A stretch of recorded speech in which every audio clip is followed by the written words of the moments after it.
Anorning foydali xususiyatlari.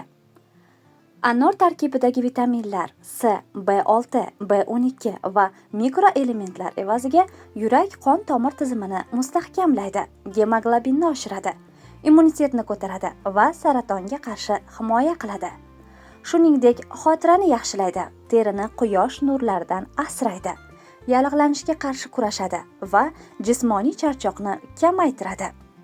Anorning asosiy foydali xususiyatlari: qon aylanishi va yurak. Qon aylanishini yaxshilaydi, qon bosimini tushirishga yordam beradi va tomirlarni mustahkamlaydi. Gemoglobin va immunitet. Temir moddasiga boyligi tufayli kamqonlikda foydali. C vitamini esa immunitetni kuchaytiradi. Miya faoliyati. Xotirani yaxshilaydi va Alsgeymer kasalligi xavfini kamaytiradi. Ovqat hazm qilish. Oshqozon ichak trakti faoliyatini yaxshilaydi, yallig'lanishga qarshi ta'sir ko'rsatadi. Teri go'zalligi. Kollagen sintezini oshiradi, terini ultrabinafsha nurlari zararlaridan himoya qiladi. Homiladorlik. Foliy kislotasi tufayli homila rivojlanishiga ijobiy ta'sir ko'rsatadi. Ona suti ko'payishiga yordam beradi.